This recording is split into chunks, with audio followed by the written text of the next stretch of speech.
Good evening. We'll call the meeting to order. If you'd all please rise and join us in the Pledge of Allegiance. I pledge allegiance to the flag of the United States of America and to the republic for which it stands, one nation under God, indivisible, with liberty and justice for all. Thank you. Please be seated. And Sean, will you please call roll? Deputy Mayor DeCoursey. Here. Councilmember Baggett. Here. Councilmember Brown. Excused. Councilmember Jayraj.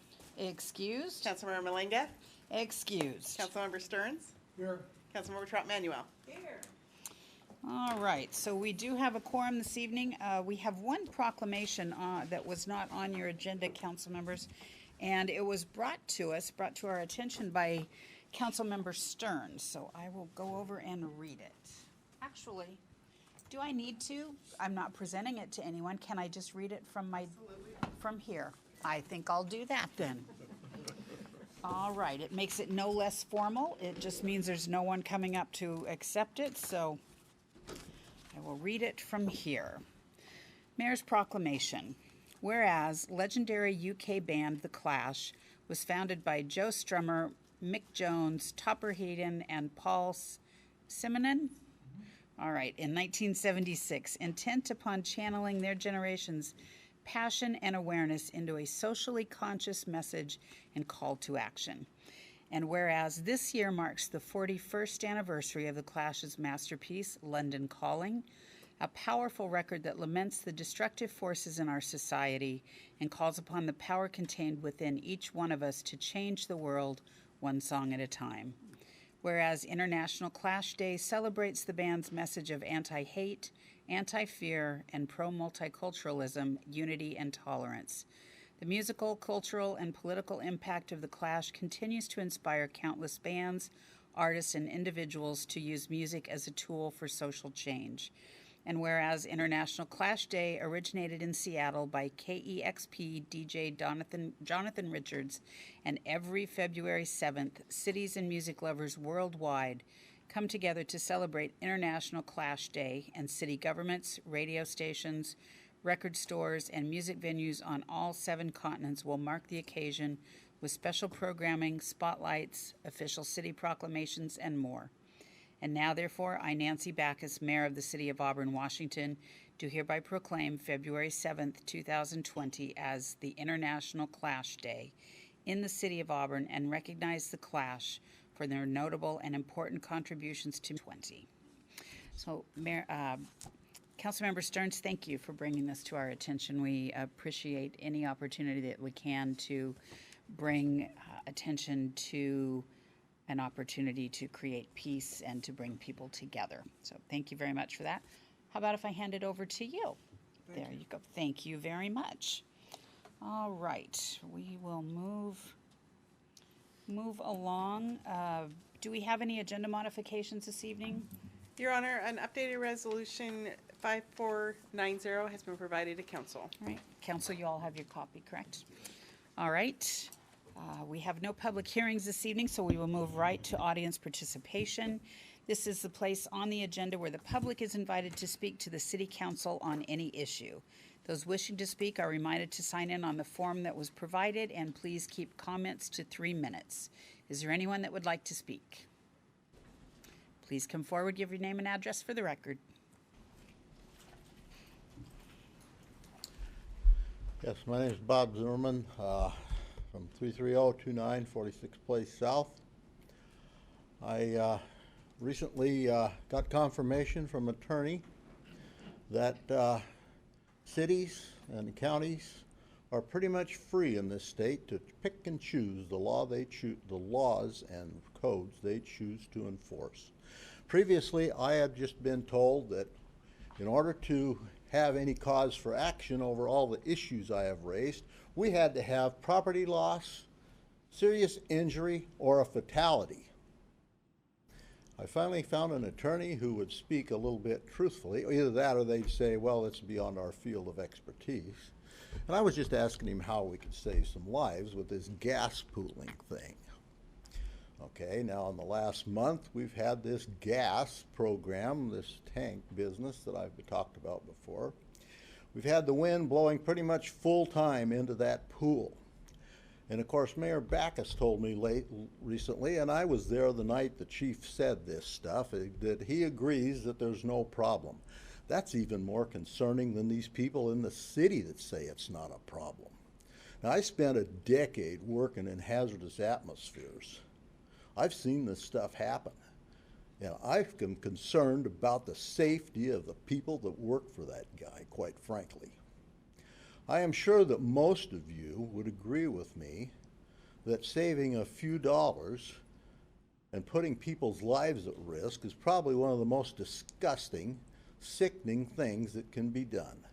And to correct that situation would just take and move it about 75 feet so that there is no gas pooling. That wind for the last month has been blowing against the back of that building. Okay, that is not a Class 1 Division 1 barrier, the door down there. So that means that if that tank was to have a leak in an earthquake, and they're all going to go because they're top heavy and peak ground accelerations are going to be 1.25 up to 1.25 times the force of gravity. That means they can move a vehicle 100 yards in 5 seconds, 50 miles an hour. And you people think that that tank's going to stay there and not be a hazard. I have asked Valley Regional and the city for some kind of method to determine if that's safe at a time when we're supposed to be able to take care of ourselves for up to 2 weeks because there's no services and nowhere to go. So anyway, I guess that's the end of my speech in about 4 seconds. Thank you. Thank you. Is there anyone else that would like to speak? Please come forward, give your name and address for the record. Thank you. My name is Katie Christensen, and I live at 707 37th Street, Southeast, number 34, 98002, here in Auburn. And I'm a member of the JustServe.org. We're an organization that is sponsored by the Church of Jesus Christ of Latter-day Saints, and we're a volunteer hub. We have an opportunity to have city governments and not-for-profits and faith-based organizations can post their volunteer needs there, and then those people who want to serve in the community or need to graduate or whatever the reason is, they can go to this website. It's justserve.org, and they can find a place to serve. We had the Auburn Food Bank on there, but I think it expires every year, so we need to get them back up there. And we have a couple of other organizations here in Auburn. It started in Washington 2 years ago, and it was in a few other states about 3 years before that. And it's starting to move into Costa Rica and I can't remember the other country, but we're trying to go globally. You can check us out on justserve.org, or you can look on Facebook, where we have a presence there as well. And I'd like to get together with your representative for volunteers and give her my contact information. We also have a PowerPoint presentation that we would like to bring here and show you folks what we're all about and how our town can benefit from this. I feel like we don't have much unity going on sometimes, and I think the best way to have unity grow in our town and in our state and in the world is to have us all kind of rub shoulders and get to know each other a little bit better, and I think service is the way to do that. Thank you. Thank you. And if you call our office, they can get you connected with someone who works with our volunteers. Yeah, I've tried to get a hold of Dana Hinman, but I don't think she's here anymore. Yes, she is. She is? Mhm. Okay. I need an email for her if that's possible. On the site, I can't find anything. Okay, we'll get that for you. All right, thank you. Is there anyone else that would like to speak? Last time, we will move on to, okay, go right ahead. Name and address for the record. I apologize, you didn't see my hand. Virginia Haugen, 2503 R Street, Southeast. Auburn. On January 17th, I was rear-ended almost as I pulled into my driveway on R Street Southeast. About 5 days later, there was a terrible accident. 2 young men collided, not head-on, but pretty serious accident. Fortunately, no one was seriously hurt. A few days later, I was coming home. Must have been kind of dark because I noticed that the double lines usually have reflectors to kind of give you an idea that you should slow it up, pay attention. And I noticed that a lot of the ones on our street in between the 7-Eleven and 29th Street Southeast are missing, or they're broken and they don't seem to be doing us any good. I realize that the city of Auburn, with a great police force, is not going to stop a bunch of crazies who insist on passing when there are double yellow lines. I know about that. I've lived on our streets for 56 years now. I know that when I came home from Lakeland Hills tonight, I was going north, and some kid was really tired of going slow, and as soon as I pulled into my driveway, shift gears and like a bat out of heck down our street. But we know about the accidents that happened in Auburn. I think it was about a week after the serious one in front of my house that I saw another one as somebody was trying to go up Old Enumclaw Highway right in front of the 7-Eleven. 3 cars. It's dangerous out there. I hope that people think about speed limits and what they're doing. When I was in Lakeland Hills today, I noticed on 62nd Loop, when the kids let out of school, there's a little sign that lights up and it tells me how fast I'm going. I was going 27 in a 25, but that's better than going 30. And I noticed when I leave a certain place up there, I'm going downhill. And all I have to do is let off the gas and I roll at more than 25 miles an hour. And it's not a steep grade. But let's at least get those reflectors on our street. And I know there's some other areas. I saw one a few days after I noticed the ones that were out on our street. I noticed that there were some out in another area. Doesn't matter. If there's someone who checks the white or the double yellow lines once in a while and notices that those reflectors are damaged and we're not really using them, I hope they'll get repaired. Thank you. Oh, and Kansas City, yes. So we do have an app that will allow immediate reporting of any issues within the city. It's called C-Click Fix. And as soon as that is submitted into that app, it goes into the queue for the city to work on anything that has been reported. So that's probably the best and quickest way for you to get something reported is through the C-Click Fix. I think I spoke with Jeff Tate the last time I was at council at a study session, and I spoke with a couple of council members about it too.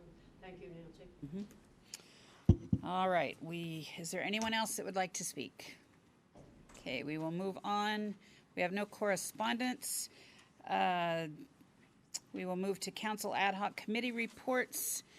Council ad hoc committee chairs may report on the status of their ad hoc council committee's progress on assigned tasks and may give their recommendations to the city council, if any. And we currently have Councilmember Baggett as the chair of the finance ad hoc committee. Thank you, Your Honor.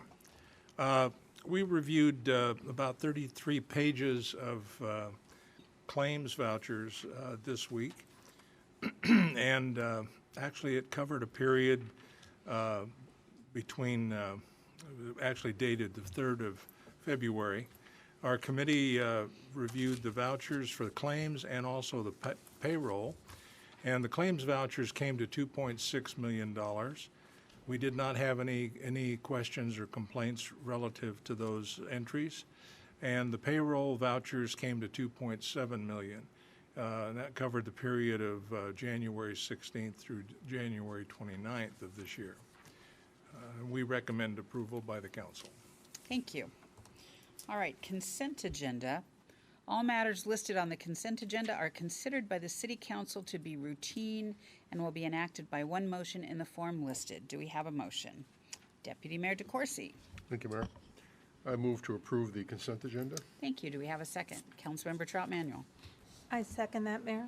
Thank you. Deputy Mayor DeCoursey. Tonight's consent agenda includes the minutes of the December 9th, 2019 study session and the January 13th and January 27th study sessions. The minutes of the January 21st special council meeting and the minutes of the January 21st regular council meeting. The claims and payroll vouchers is just discussed by Councilmember Baggett. Also setting a public hearing date for the Tacoma Water franchise. And lastly, setting a public hearing date to modify the adopted 2020 to 2025 Transportation Improvement Program. Thank you. Are there any questions or comments from council? All those in favor of the consent agenda, please say aye. Aye. Those opposed, please say no. Passes. All right, no unfinished or new business this evening, so we will move to resolutions. Resolution number 5490, a resolution setting a public hearing to consider the vacation of right-of-way of vacation number V1-19. Do we have a motion? Councilmember Stearns. I move to adopt Resolution 5490. Thank you. Do we have a second? Councilmember Baggett. I'll second that, Your Honor. Thank you. Councilmember Stearns. Thank you. This is a resolution setting a public hearing on March 16th, 2020, to consider the vacation of right-of-way number V1-19. Davis Development has asked the city for a vacation of the right-of-way of a portion of the alley north of 3rd Street Northeast between B Street Northeast and Auburn Avenue. Davis Development owns the adjacent parcels of land and would like to incorporate the right-of-way as additional parking for a medical office building. Staff has reviewed the application, as have utility providers, and staff has determined that the city no longer needs the right-of-way and could be vacated with certain conditions. Thank you. Questions or comments from council? All those in favor of resolution number 5490, please say aye. Aye. Those opposed, please say no. Passes. Resolution number 5497, a resolution adopting the 2019 annual Transportation Benefit District Report. Do we have a motion? Councilmember Stearns. I move to adopt Resolution 5497. Thank you. Do we have a second? Councilmember Trout Manuel. I second that, Mayor. Thank you. Councilmember Stearns. This resolution adopts the 2019 annual report for the Transportation Benefit District. The report is required in order to complete the terms of the city's assumption of the Auburn Transportation Benefit District in 2019, as allowed by Washington state law. Thank you. Questions or comments? All those in favor of resolution number 5497, please say aye. Aye. Those opposed, please say no. Passes. All right. We will move to mayor and council member reports. At this time, the mayor and city council may report on significant items associated with their appointed positions on federal, state, regional, and local organizations. And we will begin with Deputy Mayor DeCoursey. Thank you, Mayor. On January 28th and January 29th, along with Councilmember Baggett, Councilmember Trout Manuel, and Councilmember Stearns, we attended the Association of Washington Cities City Action Days in Olympia. And we had a very robust 2 days. One item of note, I'll let my other council members describe their participation, but Councilmember Baggett and I attended a session on affordable housing and homelessness, which kind of really was a packed-filled room. Very interesting to hear from around the state the similarities we all face, especially in relation to homelessness, and how various cities are trying to work to mitigate the issue, including cities opening up shelters, as we are doing, using faith-based organizations, nonprofits, so the combination of a lot of things. It was also quite interesting to hear some of the dynamics taking place related to affordable housing. Even the small cities are feeling the pinch in relation to affordable housing. So we're kind of, again, all in that same boat together, and hopefully our legislature will help step up, as we've asked them to do, to help us out in these situations as well. On January 30th, I had the honor and pleasure for filling in for Mayor Backus to welcome a Korean student delegation from Buena Vista Seventh-day Adventist Academy. Quite an interesting group of young people. They were all sitting out there in the audience, and I gave a little presentation as to what we do in this room, how we do things as council members, and the actions we take. Talked about our resolutions that we have for ordinances and for resolutions and ordinances, action we take. And then I took questions, and some very interesting questions, including one asking about our budget process. Oh, well. Yes.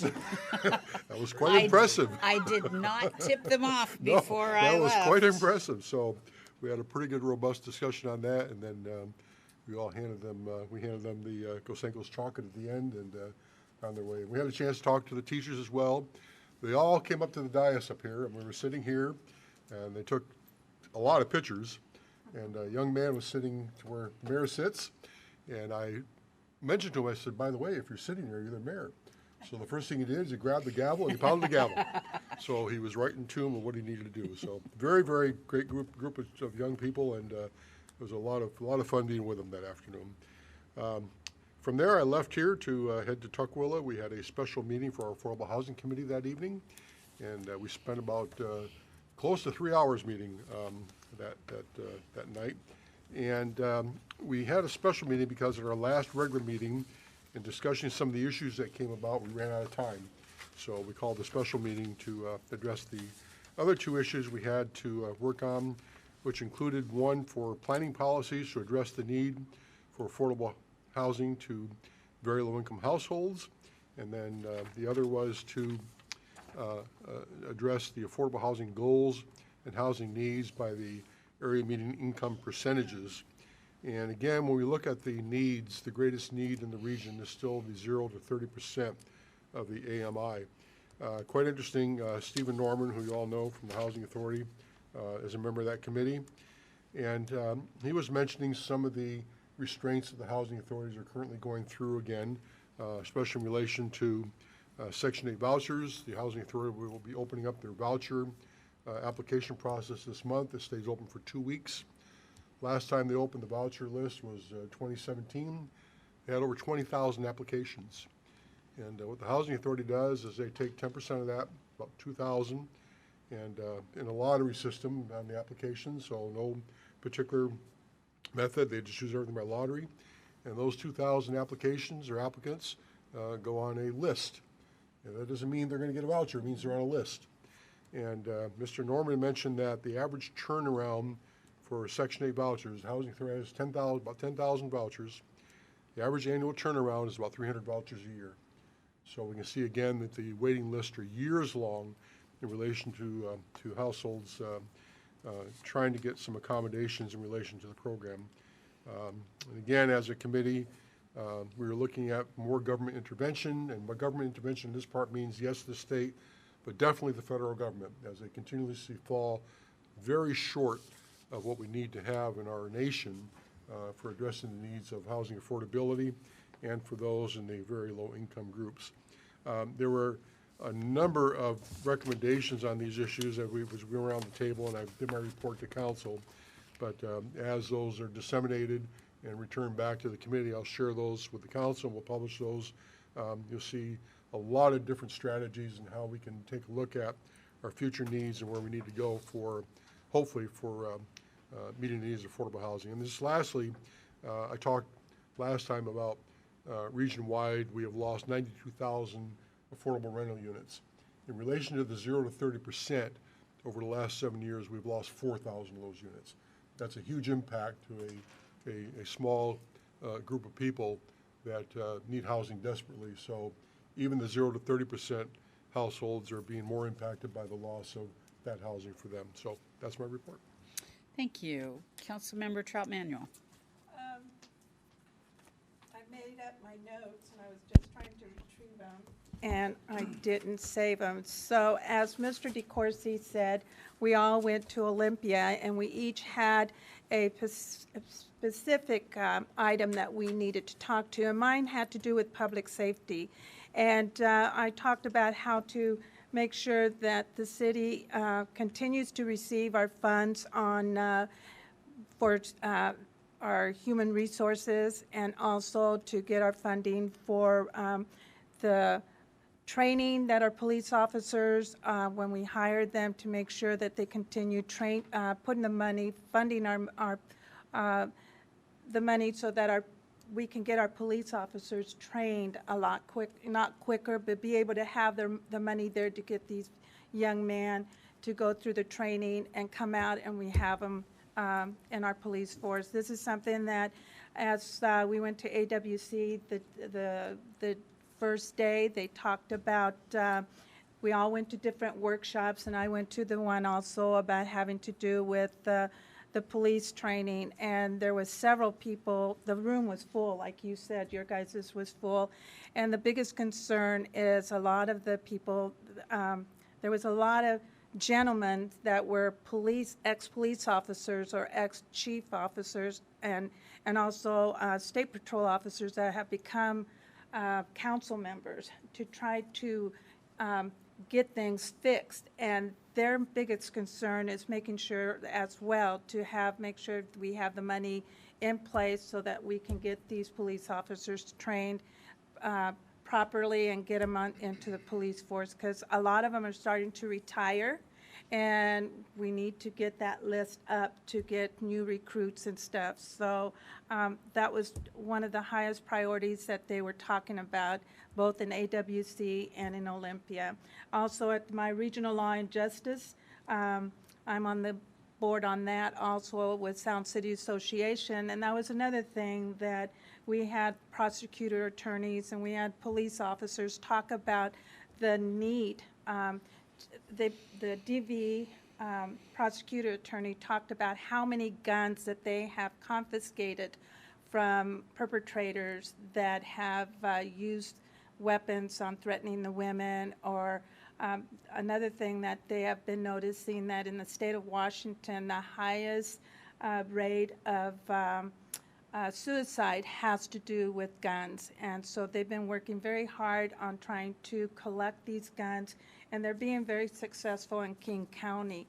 They put up a map of all the cities that are involved on collecting guns and having the perpetrators turn in their weapons, and it's gone up quite a bit from the first year that they started this program. That's about it. Thank you. Thank you. Councilmember Baggett. Thank you, Your Honor. Well, I had the honor of attending with these colleagues here at the dais at the trip we all took down to Olympia. And my big topic of discussion for the city was transportation and public works. And although we were only able to see a few of our legislators because the Senate was in session, we were able to pull a couple of them out of the session so that we could talk with them briefly about our subjects. And with the transportation, of course, everybody knows about the initiative that's currently causing a pause with all of the budgets and everything. And we're hoping to see some resolution of that through the courts and what have you by October of this year, Lord willing, and the creek don't rise. However, we also talked about our public works and trying to get the funding, and the funding seems to be the big issue there now for a lot of our projects. So we're hoping that our legislators that we spoke with and in earnest, and we'll try to get some funding for our city in these areas. So thank you. Thank you. Councilmember Stearns. You'll never guess where I went. I was fortunate enough and honored to go with the rest of my colleagues to Olympia for the Association Washington Cities, and I was tasked with asking to support for the legislature to support lifting the 1% property tax cap. That's a pretty big lift, and we'll see what happens. I sat in on some of the other briefings and seminars. And one thing really caught my attention, which was that, in terms of money that the state has to fix, the state is on the hook for over $4 billion to fix culverts underneath the roads, so salmon can go through the culverts, and that's to fulfill the treaty rights with the tribes in Washington. What AWC pointed out is that's just the state, that apparently cities and counties are also on the hook, and at some point we're going to have to figure out how to come up with money, but it's well over $4 billion on that side too. So that was really fascinating.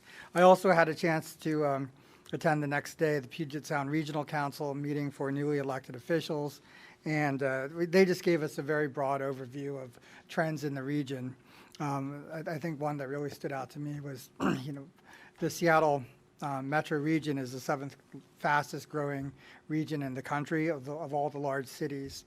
And we're going to add another 1.6 million people by 2050, which will bring us to about 5.8 million people in the region. And that we're also expected to add another 1.1 million jobs in the region at the same time. And so there's a lot of opportunity and a lot of change that's coming to our region. And I'm glad to be able to work with everyone here and work with you to figure out how to handle it. So that's what I have. Thank you. Right. For my report on Wednesday, the 22nd of January, in the evening, we had the quarterly Cities and Schools meeting, which is comprised of the cities of Auburn, Algona Pacific, Green River College, and the Auburn School District working together on issues of significance for each of us. And as you've heard me talk about before, and council members that were there, thank you for attending. And Councilmember Trout Manuel, thank you for not attending, so we didn't have a quorum issue. Greatly appreciated, even though you were missed. But working on the jobs initiative that we have been working on for the last couple of years, and our economic development manager, Doug Lean, was there to provide an update on a survey that we did for businesses within the area as to what type of skills are some of our businesses looking for, especially in entry-level positions, as we are trying to connect our students with jobs in this community. The goal is to have long-term family wage jobs, but even just getting the entry-level jobs, what are those significant challenges?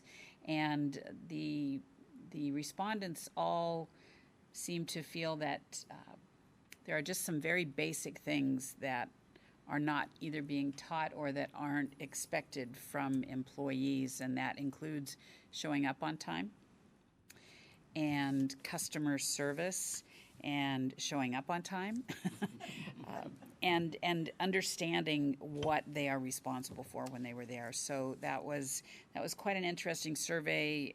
Also looking at entry-level retrained positions, for those people who may have been in the workforce for a while, but for whatever reason are unable to continue to do that job or don't want to do that job anymore, so are getting retrained for a new career. So there will be more on that. We are going to look more into the trades and the family wage jobs. Met with Dr. Johnson from Green River College today on how, based on their some of the guiding principles and guiding work that they have to do in the next year or two, how we can step up our activities on that task force.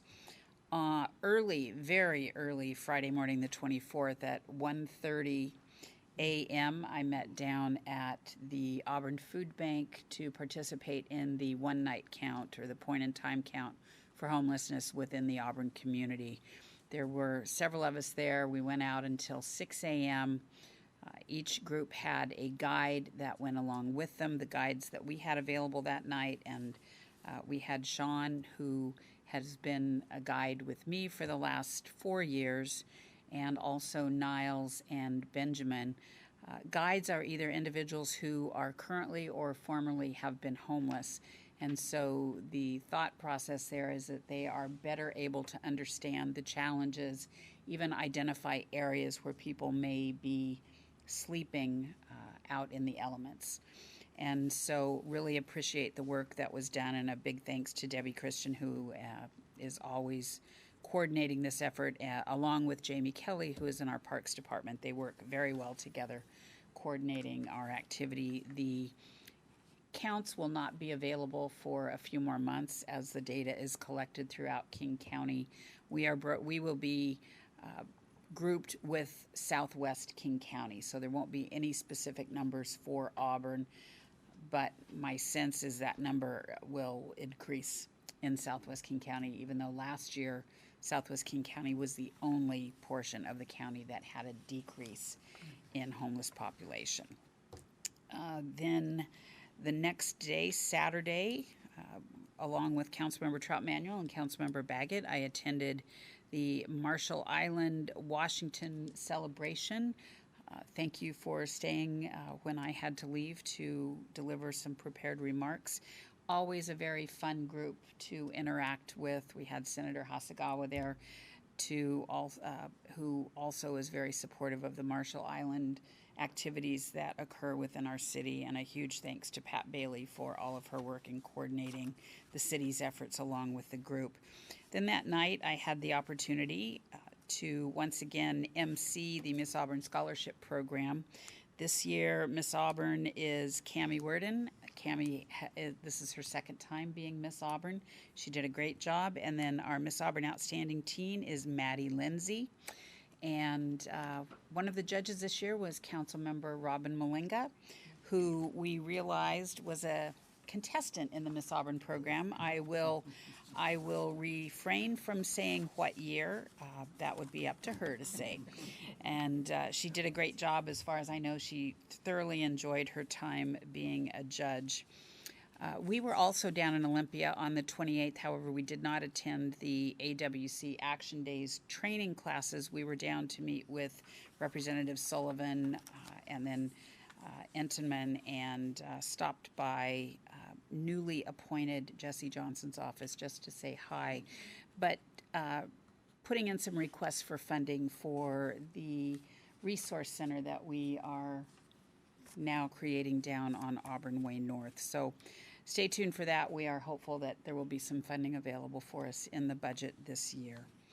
And then on Thursday the 30th, right after the Puget Sound Regional Council newly elected officials orientation, Sound Cities Association provided an orientation in that same space, and I was asked to come and speak to the new electeds. It is a very diverse group that was elected for the first time this year throughout King County, and listening to some of their comments and questions, we are in good hands throughout this county. Everyone was asked to provide a doorbelling story, and my goodness, are there some interesting stories out there. It gave us quite a chuckle.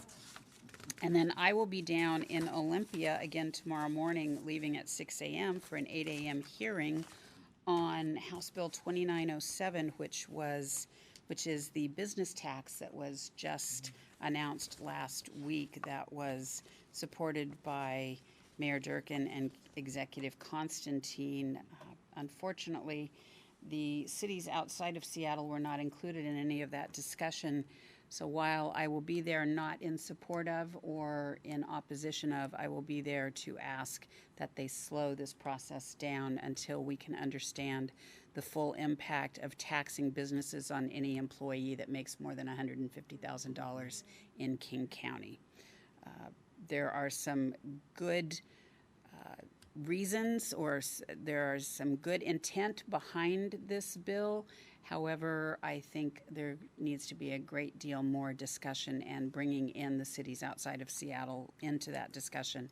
And so that is what Mayor Ralph from Kent and I will be down testifying on tomorrow morning. So with that, Mr. City Attorney, do we have any need for a closed or executive session? There's not, Your Honor. That makes us all very happy. We are adjourned. Thank you.